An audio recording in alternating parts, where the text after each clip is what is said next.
dapat menyenangkan-Mu ya Tuhan. Sekarang tiba saatnya untuk kami mendengarkan renungan firman.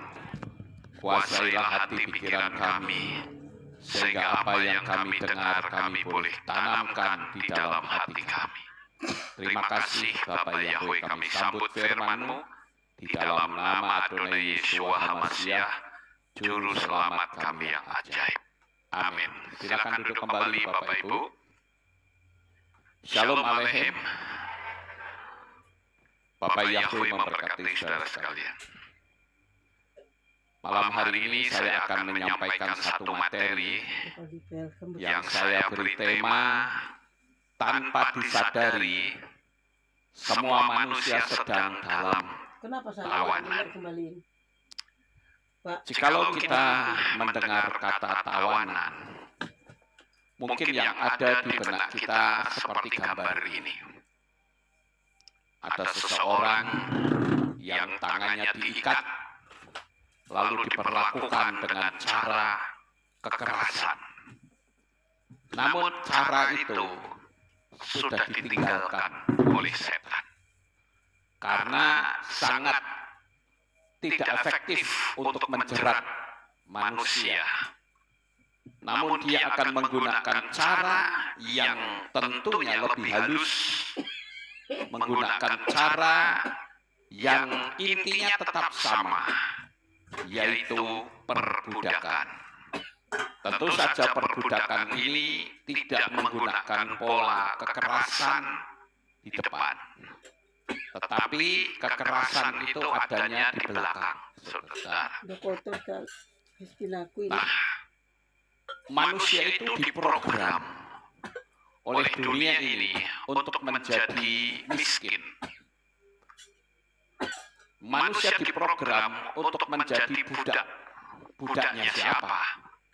Budaknya orang-orang yang punya power. Budaknya orang-orang yang memiliki kuasa, yang bisa menindas orang dengan sesuka hatinya sendiri. Nah, kita akan lihat bagaimanakah gaya dari kuasa kegelapan yang saat ini sedang berusaha untuk memperbudak manusia di atas muka bumi ini tanpa disadari. Kita lihat yang pertama adalah gaya hidup konsumtif. Apa yang disebut gaya hidup konsumtif ini adalah seseorang yang punya kecenderungan untuk senang berbelanja. Seorang budak adalah orang yang tidak memiliki kuasa apapun. Harga dirinya juga sudah dikuasai oleh orang lain. Mungkin kita akan bertanya, apa salahnya orang berbelanja? Oh, tidak salah. Adalah orang yang tidak memiliki kuasa apapun. Harga dirinya juga sudah dikuasai oleh orang lain. Mungkin kita akan bertanya, apa salahnya orang berbelanja? Oh, tidak salah. Tetapi saudara, belanja yang seperti apa yang kemudian itu menjadi salah? Belanja yang berlebihan sehingga orang hanya akan menunjukkan jati dirinya. Aku lebih hebat dari kamu. Aku lebih kaya dari kamu. Nah, di sini kita sudah terjerat dengan dua aspek. Aspek yang pertama tentu kesombongan. Merasa bahwa aku lebih di atas segala-galanya. Dan ini merupakan jerat yang sangat berbahaya, saudara. Kita masih ingat bagaimana malaikat cahaya atau yang dikenal dengan Lucifer itu jatuhnya karena apa? Karena kesombongan, saudara. Dia merasa lebih hebat dari para malaikat-malaikat yang lain, sehingga dia berusaha untuk supaya malaikat-malaikat yang lain itu bisa menyembah dia, layaknya dia menyembah kepada Bapa. Artinya, malaikat cahaya itu sudah berusaha untuk membuat aku sama dengan Tuhan. Lalu, apa kaitannya dengan gaya hidup konsumtif ini, saudara? Tentu saja akan ada kaitannya yang akan sangat halus sekali untuk bisa menjerat manusia. Ya tentu tidak terang-terangan. Saya akan coba untuk ajak saudara melihat bagaimana gaya setan itu menjatuhkan manusia. Pertama itu di wilayah komunitas terlebih dahulu. Di zaman sekarang ini kan ada istilah komunitas wanita sosialita. Ya. Isinya perempuan-perempuan semua. Dan di sana dia saling mengunggul-unggulkan kemewahan, kehebatan. Aku lebih tinggi, aku lebih kaya dari kamu. Sehingga orang di situ dipacu untuk menunjukkan dirinya, aku lebih hebat dari yang lain.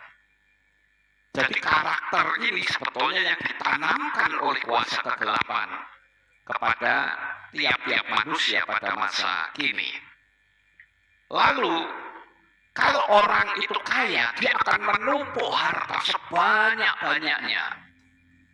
Padahal harta itu tidak bisa dipergunakan. Ada seorang presiden dari Filipina yang sempat viral dulu, istri dari Ferdinand Marcos. Begitu resimnya tumbang, kemudian dilacak seluruh kekayaannya, dia memiliki sepatu yang paling hanya dipakai 1-2 kali. Itu melebihi toko sepatu, saudara. Saking banyaknya. Ini gaya hidup konsumtif. Keserakahan. Nah, ternyata gaya hidup yang seperti ini itu tidak hanya ditujukan kepada orang-orang yang punya duit, orang yang uangnya banyak, tetapi sekarang merambah ke orang-orang yang nampaknya sederhana, tetapi dia coba untuk pamer kekayaan. Sehingga kalau dia kurang, bila perlu dia hutang sama orang lain. Kalau sudah mulai masuk dalam lingkaran hutang, itu akan jauh lebih berbahaya lagi, saudara. Karena nanti yang terjadi orang tidak bisa membayar, dan rata-rata memang begitu. Tidak bisa membayar, lalu ujung-ujungnya saling bermusuhan satu dengan yang lain. Nah, gaya yang seperti inilah yang sangat disukai oleh setan. Dia tidak perlu melakukan perlawanan kontroversi langsung ke manusia, tidak perlu. Cukup dia memacu emosi manusia. Seolah-olah, masa sih kamu kalah saingan sama orang itu? Jangan mau dong, gengsi dong. Nah, kalau sudah seperti itu, orang akan terus saling unggul-unggulan satu dengan yang lain. Sangat memprihatinkan memang kalau kita melihat di media sosial atau medsos, banyak sekali orang-orang yang terjerat hukum karena dia ingin menunjukkan siapa jati dirinya. Bila perlu dia menipu, dan jumlah uang tipuannya itu tidak main-main. Angkanya fantastis sekali, saudara. Nggak ada itu ukuran ratusan juta, itu tidak ada. Mesti di atas 1, 2, 3 M. Sampai-sampai seseorang yang melakukan, sebutlah traveling, itu pun bisa kena. Baru-baru ini kan ada travel dari Indonesia yang diblok oleh Israel karena dia menipu begitu banyak orang. Orang yang dijanjikan mau berangkat ke Israel, orangnya sudah di bandara, dia sudah lakukan off dalam pekerjaan, ternyata tidak bisa berangkat, alias ketipu. Saudara bisa lihat di YouTube itu bagaimana ramainya mereka, ya, sampai manajernya dipanggil, tapi kabur. Padahal ini orang-orang yang katanya kerohanian, tinggal dalam dunia kerohanian, pelayanan lagi. Ini kan jebakan setan yang sangat mengerikan. Metodenya sederhana, yaitu menciptakan gaya hidup konsumtif. Konsumtif itu bukan produktif. Kalau produktif kan mengeluarkan, menjual sesuatu. Kalau konsumtif itu membeli sesuatu, menjadi konsumen. Nah, disinilah jerat awal itu betul-betul menjadikan senjata setan yang paling ampuh. Karena orang kalau sudah masuk ke gaya hidup konsumtif, dia merasa kalah saingan, bila perlu dia hutang, gali lubang, tutup lubang. Dan ini akan sangat dominan. Saya tidak tahu jamaat di sini, adakah yang masih menggunakan pola gali lubang, tutup lubang. Beberapa waktu yang lalu ada seseorang yang WA saya, yang mengatakan, Pak, apa yang harus kami lakukan? Dari tahun ke tahun, kami terus gali lubang, tutup lubang. Kalau saya tidak hutang ini untuk nutup ini, kami akan bermasalah. Saya katakan, kamu hutang saja sudah punya masalah. Apalagi main gali lubang, tutup lubang, lubangnya makin besar dan makin dalam. Jadi jalan satu-satunya apa? Stop apapun resikonya. Harus berhenti. Nanti saya akan berurusan dengan hukum. Lakukan saja.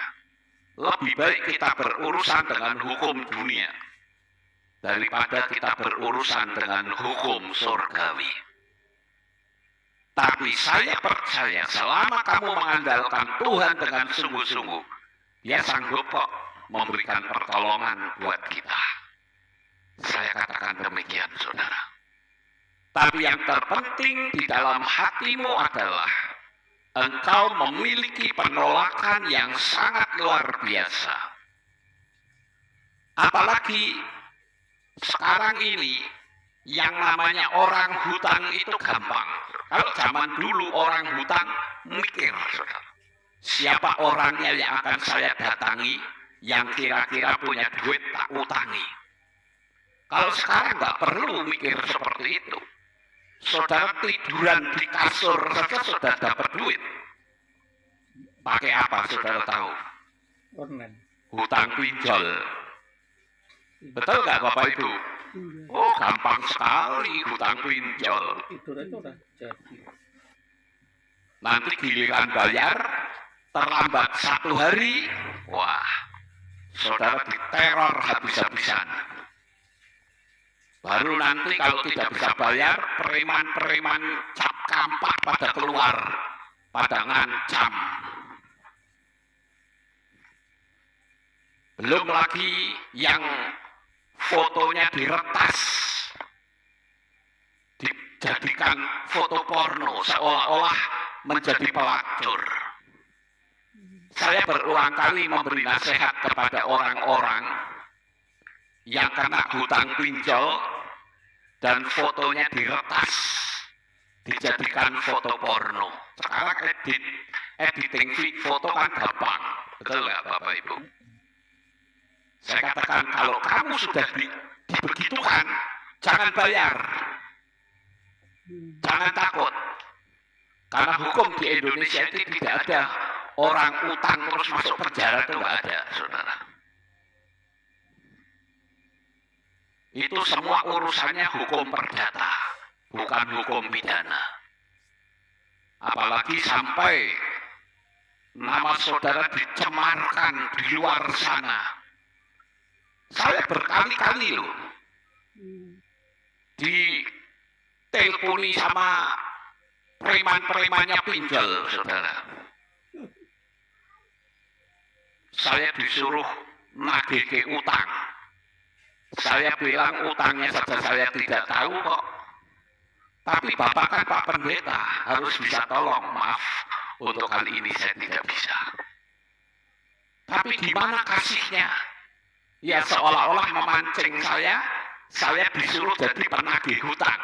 Saya bilang sorry, saya tidak mau. Anda mau apa? Langsung tak gitu kan, saudara. Kalau saya tegas, saya tidak suka, saya katakan demikian. Utangnya saja saya tidak tahu kok saya disuruh nagih. Enak aja.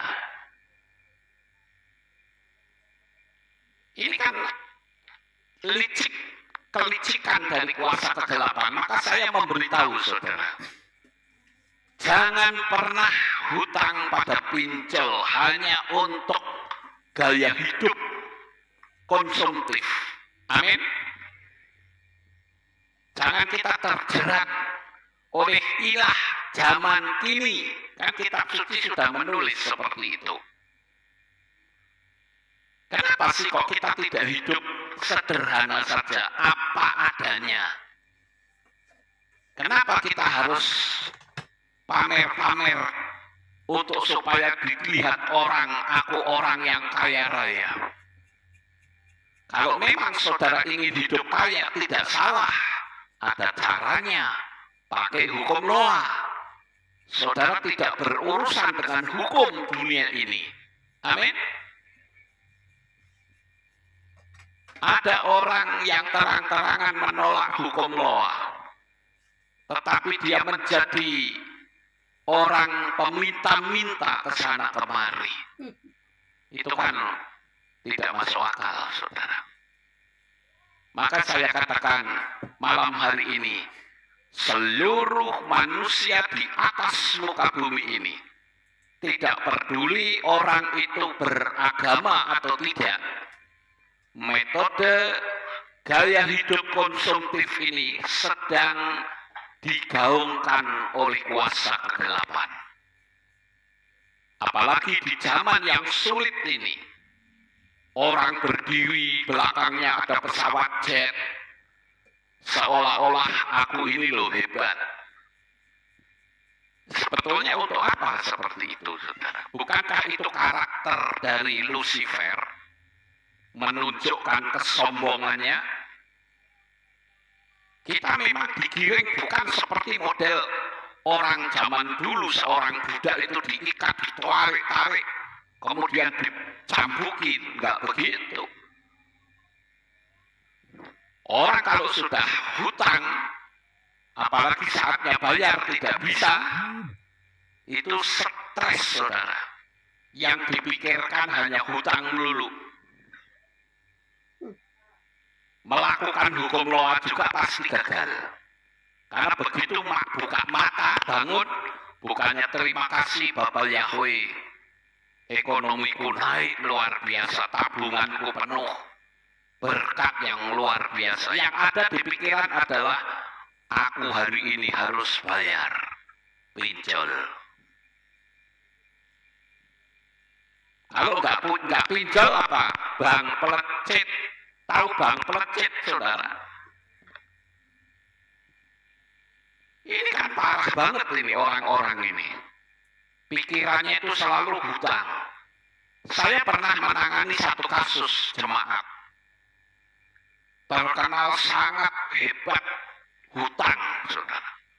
Hutang PKK ya iya, hutang pinjol ya iya, hutang koperasi ya iya, hutang bank pelecit ya iya. Lalu saya tanya saja, ini duitnya itu untuk apa? Dia sendiri bingung, saudara. Itu kan artinya ada spiritnya, betul nggak Bapak Ibu? Duitnya nggak tahu kemana. Aneh bukan? Aneh bin ajaib itu. Makanya pola dan gaya hidup yang seperti itu harus berhenti. Saya tidak tahu apakah saudara yang saat ini ikutin streaming saya, ada yang punya mental seperti itu. Saya katakan dalam nama Bapa Yahweh, stop jadi orang yang konsumtif. Kalau Anda butuh, beli. Tapi kalau nggak butuh, nggak perlu beli. Jangan model kayak perempuan ini, saudara. Dengan menenteng tas ke sana kemari, wah kelihatan gagah. Ini dia wanita sosialita. Kalau pergi ke mall, mesti pulang tidak pernah tangan kosong. Kemana-mana bawanya tas berisi barang-barang. Nah, cobalah sampai di sini kita harus berani belajar berpikir tegas. Mau seperti ini terus atau berhenti? Ingat, saudara, saat ini jangan sampai kita meninggalkan hutang untuk anak cucu kita. Jerat hutang konsumtif yang sangat kuat inilah yang menjadi bukti bahwa kita sedang diprogram untuk menjadi budak yang miskin. Dan sekali lagi saya katakan, ini ada spiritnya, ada rohnya, saudara. Orang pernah tanya sama saya pertanyaan sederhana, Pak Lukas, bagaimana supaya saya tidak terjerat dengan hutang? Ya gampang, jangan hutang. Gampang toh. Wah, tapi kebutuhan saya mendesak. Oke, jadi kamu akan tetap hutang. Ya bagaimana lagi, Pak? Ya udah, hutanglah sebanyak-banyaknya yang kamu mau. Kalau saya begitu, saudara, dia omong tidak nurut, ya sudah, lakukan saja. Nikmati hutangmu. Tapi kalau kamu mau berhenti, risikonya besar, lakukan. Percaya saja. Kalau praktekkan hukum Noah, Bapak Yahweh pasti tolong. Dia sekali-kali tidak akan pernah mempermalukan kita. Kalau kita sering mempermalukan Bapak Yahweh itu, iya.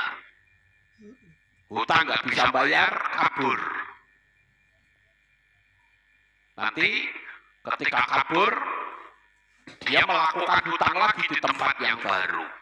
Ada, saudara, seperti itu.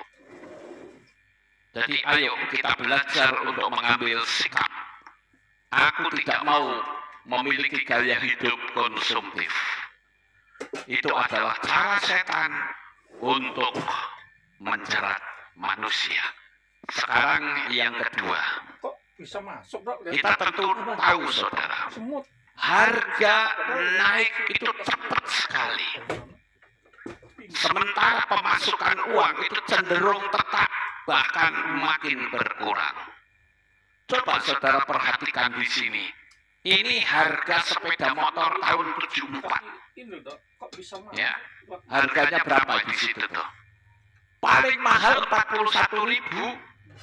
Mana dia? Motor loh, saudara. Ada jembatan. Saya juga masih ingat dulu naik kereta api dari Seragi ke Jakarta cuma 100 rupiah. Tiketnya kereta api kan seperti kartu domino itu, ya.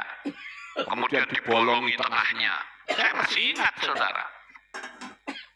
Tapi coba bayangkan tahun 74. Ini kan tahun 74, ya kan? Sekarang tahun 2023. Ini kalau harga 40.000, 41, sebutan 50 gitu ya, 50.000.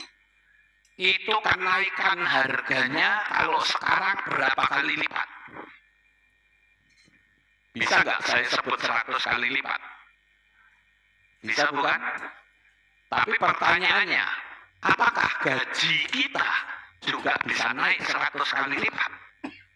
Ternyata tidak, saudara.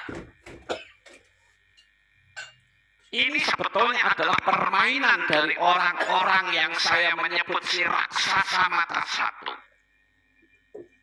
Berusaha untuk menunjukkan jati dirinya, aku orang hebat. Bayangkan saudara, sekarang saudara mungkin tertawa melihat sepeda motor kok nggak sampai 50.000. Padahal sekarang 50.000 dapatnya apa? Beli sepatu aja nggak dapat, betul nggak Bapak Ibu? Tapi zaman dulu tahun 74, sepeda motor sudah bisa saudara bawa pulang. Saya ingat dulu papa saya beli mobil, harganya 250.000 rupiah. Saya lihat sendiri waktu papa saya ngitung duit dikasihkan sama orangnya, walaupun mobil bekas.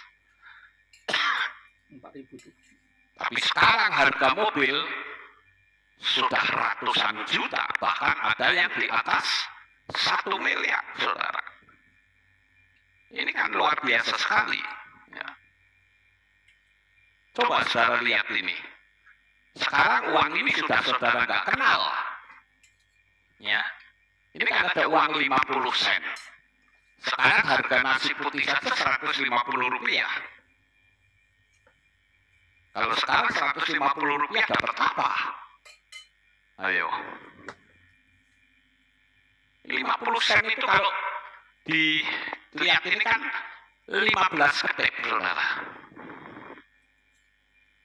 Mungkin saya ngomong gini aja saudara bingung, apa kuwi ketip? Tapi saya masih ngalami, gitu loh. Kalau malam kan saya ingat waktu nenek saya tokonya sudah tutup, itu peti uang itu diambil, dihitung. Saya disuruh ikut notok-notok ke saudara. Nenek saya bilang kepala sama kepala, ekor sama ekor, itu saya notok. Saya masih ingat saya pernah pegang uang ini. Ya. 50 sen. Bakso sapi berapa itu harganya? 250 rupiah. Sekarang orang parkir saja dikasih 250 nggak akan mau, mintanya 2.000. Ya. Ini 2,5 rupiah. Siapa yang tahu 2,5 rupiah itu kata lainnya apa? Seringgit, saudara. 2,5 rupiah itu seringgit. Nah itu zaman dulu seperti itu, sekarang duit ini aja saudara sudah nggak bisa ketemu. Ini tahun 68. Saya ingat dulu waktu sekolah SD. Saya dikasih uang sangu itu seringgit, saudara. Tapi ada anak yang dikasih sangu 25 rupiah. Wah itu mewah banget. Ini seringgit, 2,5 rupiah. Nah ini juga ini. Ada 1 rupiah, 5 sen.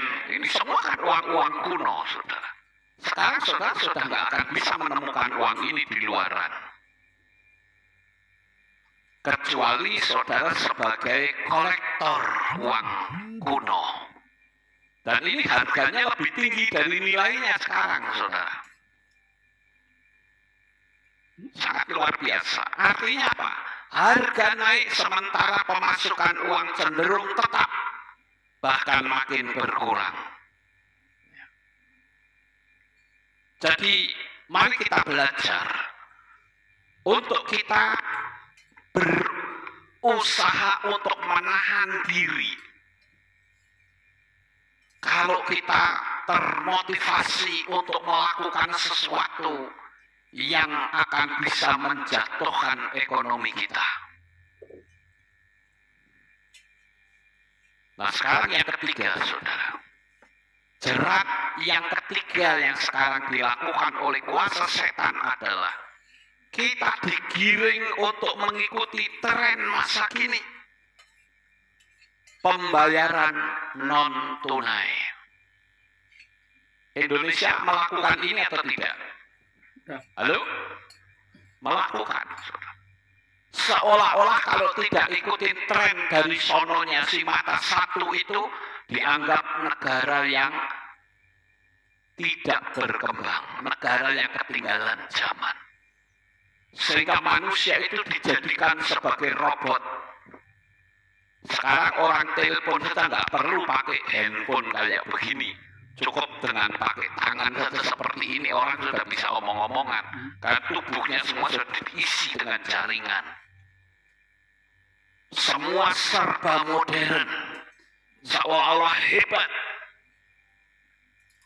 Iklan-iklan yang makin hebat membuat seorang anak kecil memberi barang-barang dengan pola COD sampai puluhan juta, sampai orangnya pusing, saudara, orang tuanya.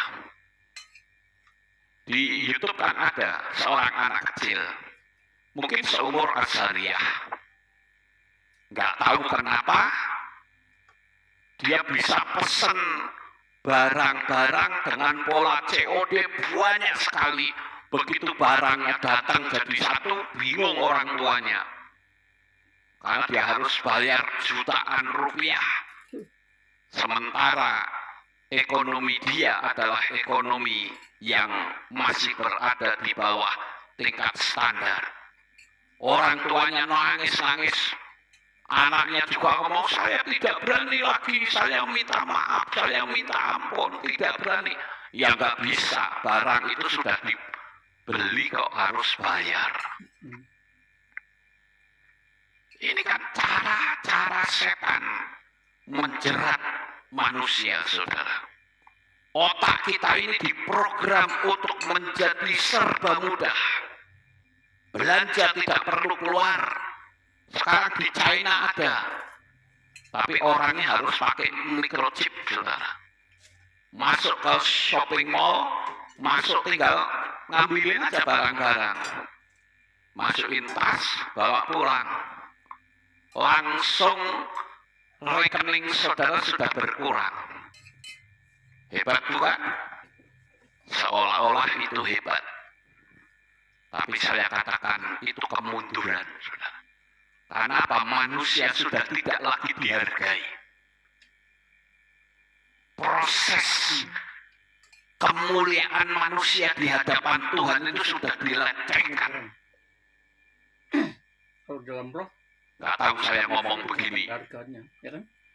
Mudah-mudahan tidak di take down, saudara. Tuh, udah.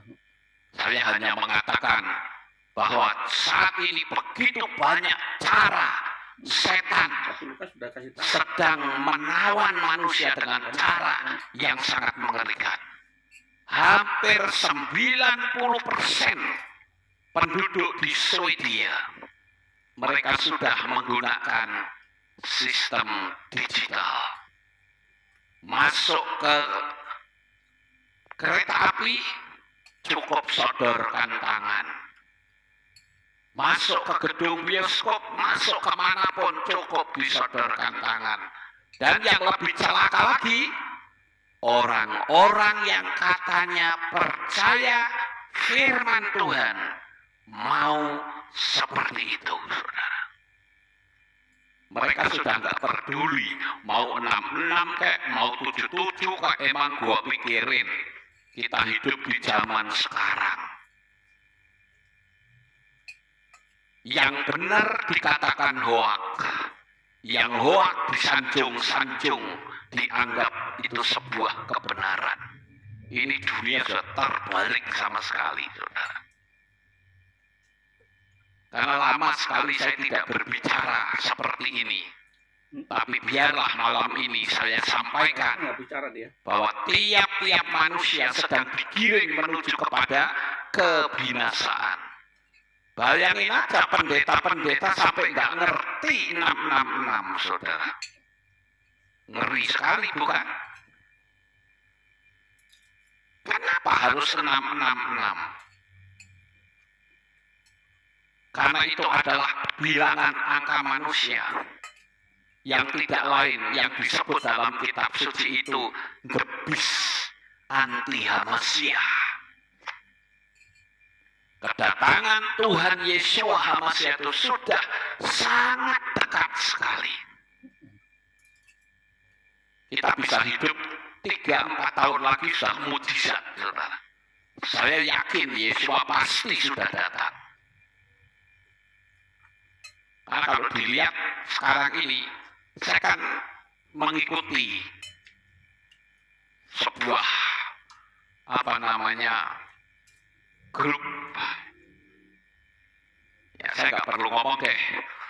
Di situ banyak sekali informasi-informasi yang sangat penting yang dianggap hoak. Tapi saya menerimanya itu sebuah kebenaran sejati.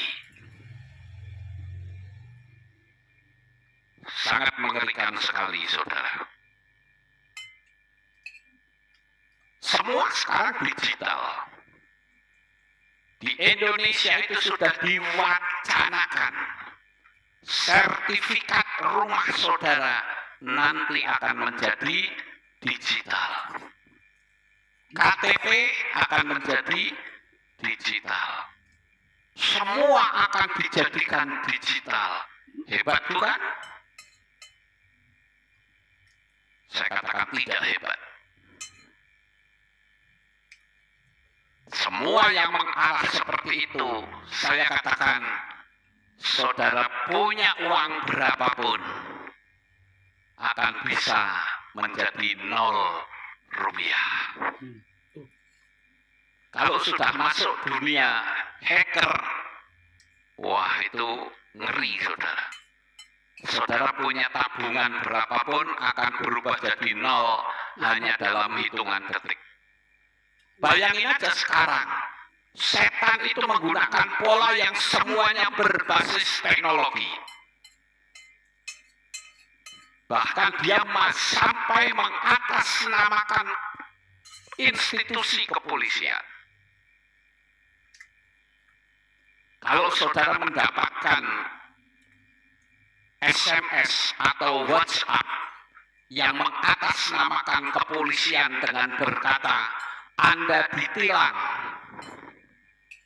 karena Anda melanggar seperti ini, saudara buka, karena itu belakangnya ada kode APK. Jadi kalau saudara lihat postingan dari siapapun, kalau saudara nemu kata APK, ya apa gitu, .apk, jangan sekali-kali dibuka, saudara. Karena APK itu singkatan aplikasi. Kalau saudara baru buka, tik gitu, semua yang ada di HP saudara diretas habis. Termasuk rekening, mobile banking saudara semua terbuka. Dari username sampai password telanjang semua, saudara. APK ya? Sekarang sedemikian canggihnya manusia. Bahkan waktu yang lalu saya sempat ada postingan dari seseorang yang punya tabungan di salah satu bank. Orang itu ditelepon seolah-olah dari bank penyedianya itu. Mau tanya konfirmasi tentang tabungan Anda. Hati-hati. Jangan mau memberikan password. Bagus bukan? Bagus, seolah-olah oh ini benar nih. Karena ngasih saran tidak usah ngasih password. Cukup dijawab ya dan tidak. Gitu saja. Apakah benar Anda yang bernama ini? Ya. Apakah benar Anda ini punya tabungan di bank ini? Ya. Iya doang. Ada 2 pertanyaan lagi. Begitu dijawab ya, terima kasih. Hanya hitungan detik, uang itu tinggal 50.000 rupiah. Ngeri sekarang, saudara. Jangan dianggap apa yang namanya digital, teknologi, itu tidak berbahaya. Kalau dibilang akan mempermudah, ya saya akui, mempermudah. Saya ambil contoh misalnya saja seperti komputer saya. Kemarin saya agak sedikit bermasalah komputer saya, yaitu editor videonya Filmora mengalami gangguan. Saya cuma minta tolong sama keponakan saya, Andre. Saya bilang, Andre, papi ngalami kesulitan nih. Filmoranya mengalami gangguan, IBM-nya juga macet. Saya bilang begitu. Langsung dia bilang apa? Ya sudah Pak, buka TeamViewer. Saya buka TeamViewer, saya tinggal duduk saja. Yang betulin Andre dari Jakarta, saudara. Gampang bukan? Mudah bukan? Mudah. Memang dunia teknologi itu akan mempermudah semuanya. Saya pergi ke luar negeri. Saya ingat dulu waktu ke Eropa, yang membelikan tiket itu Elis. Saya nggak pusing-pusing, tahu-tahu sudah ada check-in-nya, tinggal masuk saja. Gampang bukan? Itulah dunia teknologi. Tetapi orang berlomba-lomba untuk bisa menguasai teknologi itu dengan cara yang jahat. Saya jujur, saya harus akui, saudara. Pada waktu teknologi itu semakin naik, saya pernah berpikir, aku tak belajar jadi hacker. Waduh. Apa sih yang tidak bisa dipelajari? Toh dulu, sebelum ada website, saya toh juga mempelajari bahasa HTML, Hypertext Markup Language, toh saya juga bisa. Aku tak belajar jadi hacker. Setidak-tidaknya saya bisa mengintai minimal Facebook. Tetapi hati kecil saya berkata, jangan kamu lakukan itu. Saya katakan, oke, saya tunduk suara itu. Sehingga saya membatalkan untuk belajar menjadi seorang hacker. Hacker tuh. Dulu pernah di pemerintahan Amerika, itu di Badan Pertahanan Amerika kalau tidak salah, itu sempat dihack sama seorang anak kecil umur 15 tahun dari Korea. Dibongkar habis, saudara. Belum lama di Indonesia juga ramai juga, ada seorang yang punya inisial Bjorka. Sampai sekarang apakah ketahuan orangnya? Tidak. Dia bongkar semuanya. Itu ramai itu dulu yang menamakan diri Bjorka. Bjorka itu bongkar semuanya. Kehidupan perilaku para pejabat dibuka keluar, saudara. Tapi dia tidak bisa dicari. Karena saking pandainya. Saya belum pernah melihat orang yang berinisial Bjorka ini ditangkap polisi. Nggak bisa. Sulit dilacak. Jadi, kalau sudah masuk dalam dunia teknologi, itu tinggal adu pinter, saudara. Yang pinter dia mampu kuasai, yang tidak pinter. Jadi sangat berbahaya sekali. Inilah yang saya katakan, semua manusia sedang digiring masuk dalam penawanan yang seolah-olah itu hebat. Makanya saya katakan nanti setelah trompet sangkakala berbunyi dan kita semua menyongsong Tuhan di awan-awan yang permai, dunia ini akan total dikuasai mereka. Dan mereka yang akan meretas semuanya, termasuk tubuhmu juga kena. Saudara sudah tidak lagi punya kuasa apapun di atas muka bumi ini. Hanya ada satu pilihan, Anda tunduk atau Anda saya habisin. Hanya itu. Bapak Ibu Saudaraku yang terkasih, Saya harus mengingatkan ini agar supaya kita waspada. Memang saya sangat lama tidak berbicara tentang hal ini. Tapi Roh Kudus gerakkan saya untuk saya harus menyampaikan malam ini. Berhati-hatilah. Karena kita sedang digiring menuju ke sana. Pelan tetapi pasti.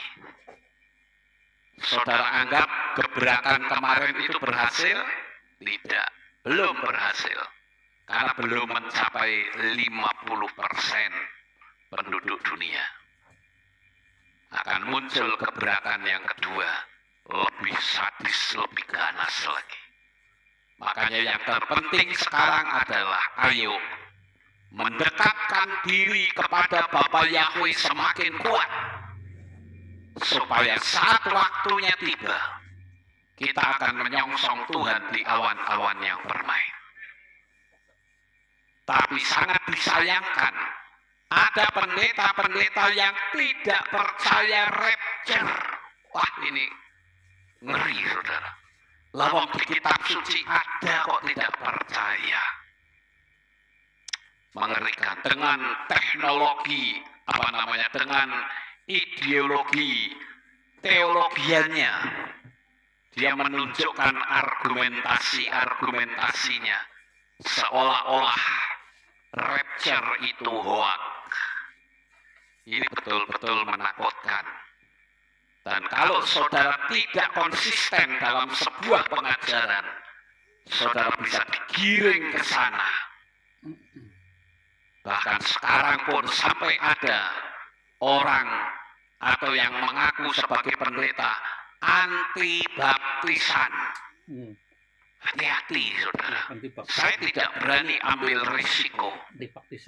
Karena ini menyangkut keselamatan jiwa. Makanya kalau orang mau baptis sama saya, mau tengah malam saya layani.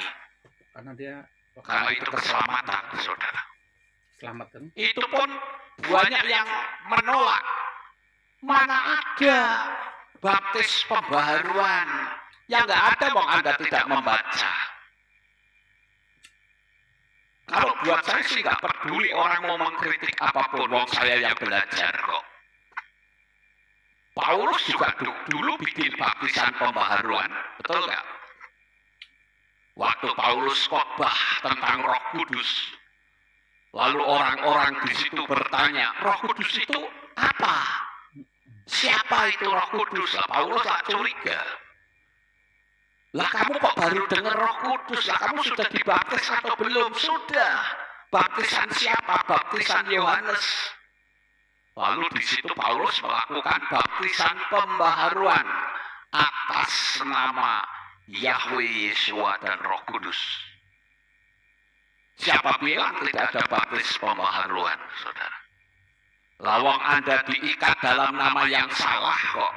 Yang harus dilepaskan, diluruskan sehingga secara hukum alam supranatural saudara ada dalam kebenaran yang sejati.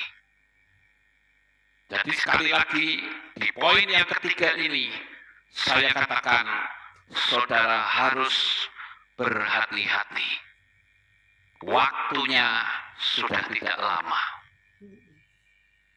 Lalu yang keempat, apa yang sekarang sedang dilakukan oleh si Satan itu tidak lain adalah kita didesain untuk mengikuti mayoritas. Apalagi sekarang disebut sebagai era teknologi. Seolah-olah kalau tidak ikuti teknologi kita dianggap ketinggalan zaman. Sekarang sudah muncul namanya gereja virtual. Pernah dengar, saudara? Gereja virtual. Jadi di situ ada pendetanya, semua virtual, bentuknya avatar, saudara. Jadi nggak nyata begitu. Saudara masuk ke gereja itu, ya saudara duduk ibadah, tapi semua dalam dunia maya. Dunia yang tidak nyata, dunia seperti ini. Itu namanya gereja virtual dan saya tidak akan pernah bikin gereja virtual. Tidak akan. Saya hanya menggunakan dua cara. Ibadah datang ke sini atau streaming. Dengan waktu yang sama, dengan pola ibadah yang sama, dengan sesembahan yang sama. Saya nggak akan mau ikut-ikutan tren yang sekarang seolah-olah kayak hebat gitu. Saya tidak. Saya akan pakai pola seperti yang saya ketahui. Saya juga senang teknologi, saudara. Tapi kalau teknologi itu sudah menjauhkan manusia dari Tuhan, nanti dulu. Banyak sekali orang yang tidak punya keberanian untuk bertindak berbeda. Karena ketika berbeda, kita dihakimi sebagai sesuatu yang salah.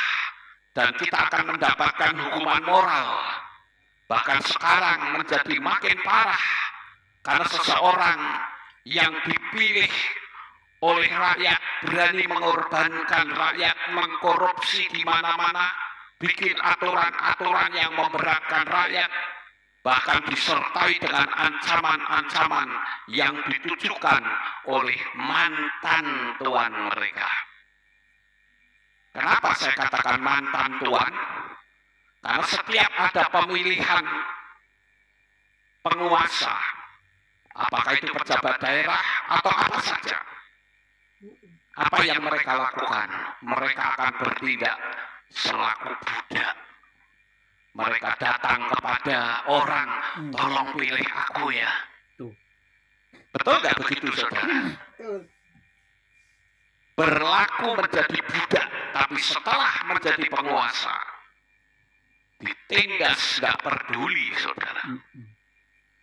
Sekalipun saudara datang, Pak, dulu bapak saya yang milih, nggak urusan.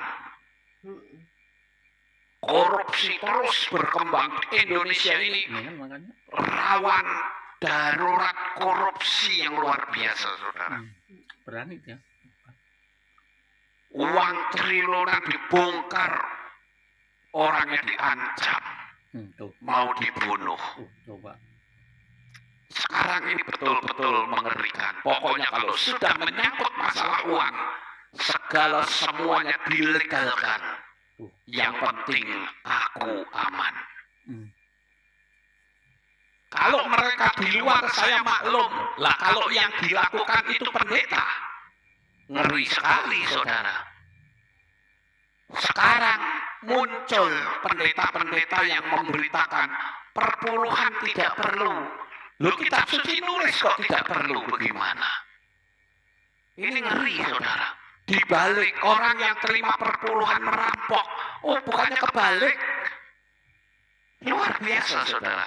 Saya maaf menyebut pendeta yang seperti itu pendeta munafik. Pendeta yang merasa seolah-olah, ini loh, aku nggak butuh duit. Ya kamu nggak butuh duit, kok kamu punya bisnis. Iya toh? Jadi orang itu dengan mudah seolah-olah ini loh, aku orang hebat, aku nggak butuh duitmu. Coba sekarang kita pakai logika, saudara. Orang tidak boleh mengembalikan perpuluhan. Yang notabene-nya pengembalian itu di tempat di mana iman dia bertumbuh. Sekarang disuruh memberikan sedekah kemana-mana. Nggak masuk logika, saudara. Yang ngasih bimbingan rohani diabaikan, orang yang tidak membimbing malah disuruh memberi kualik, nggak seperti yang kita suci katakan. Terbalik semua, hati-hati ini sekarang, saudara. Apakah saya ngomong begini karena saya butuh duit? Lalu saya minta-minta kepada jemaat? Tidak. Saya tidak pernah meminta-minta kepada jemaat. Saya punya keyakinan, selama saya hidup benar, sekali-kali Tuhan tidak akan tinggalkan saya. Itu prinsip saya, saudara. Pernah ada nggak di sini yang jemaat tak mintain perpuluhannya? Tidak.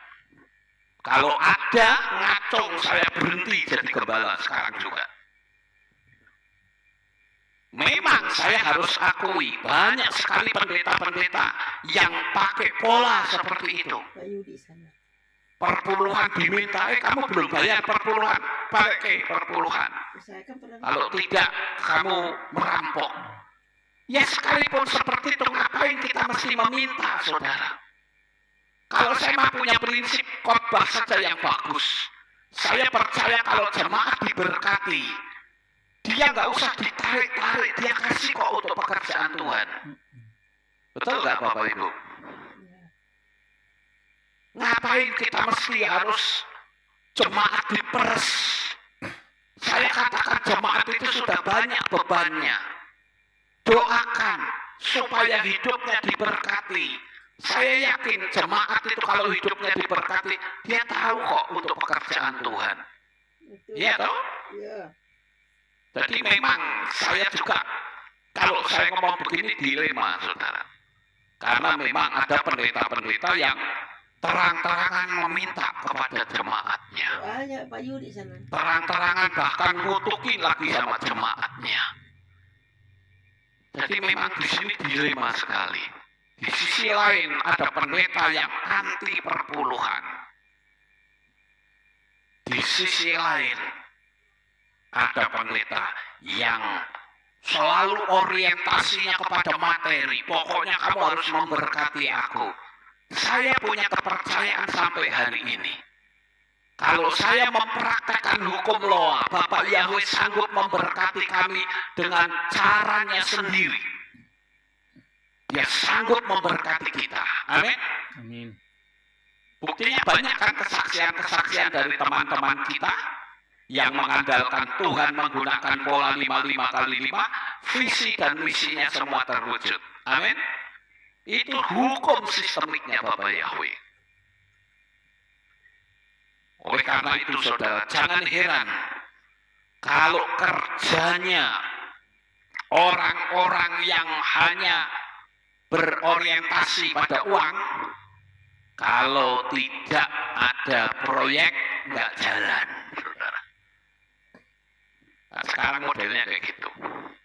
Bisa dipakai untuk korupsi, jalankan. Tapi kalau tidak bisa dipakai untuk korupsi, ya nggak usah jalan. Nggak ada duitnya, capek tok. Harus gitu. Kita harus berani tunjukkan kebenaran itu. Makanya saya katakan, kita harus berada dalam kebenaran firman Tuhan. Sekalipun banyak pendeta-pendeta yang anti perpuluhan, saya didik anak-anak saya. Kamu harus mengembalikan perpuluhan. Termasuk saya. Saya juga mengembalikan perpuluhan, saudara. Tidak luput apakah itu gembala atau jemaat, sama saja. Karena di mata Tuhan kita itu sama. Ya. Lalu sekarang pertanyaannya bagaimana ini? What must I do? Apa yang harus aku lakukan? Kalau kondisi yang sudah seperti ini kondisi dunia, maka yang harus kita lakukan yang pertama adalah mengubah cara menggunakan media sosial. Kita memang tahu bahwa internet adalah merupakan dunia yang sama dengan dunia fisik kita. Cuma dia ada di dunia yang tidak nampak. Dunia internet itu ada sekolahan. Dunia internet juga ada tempat perjudian, tempat pelacuran, tempat pendidikan. Pokoknya dunia internet itu sama dengan dunia fisik kita. Tergantung kita mau pergi kemana. Di situ dibutuhkan kejujuran. Kemana kita pergi, orang lain tidak akan tahu. Lalu kita habiskan waktu untuk berinteraksi dengan smartphone. Orang dengan mudahnya, mungkin satu keluarga kumpul, saudara. Ya, ada 5 orang itu kumpul. Tapi nggak ada interaksi satu dengan yang lain. Masing-masing punya urusannya sendiri-sendiri dengan alat yang ada di genggaman tangan, yaitu smartphone. smartphone. Nah, sekarang apa yang harus kita lakukan? Yang pertama adalah gunakanlah untuk belajar, mendapatkan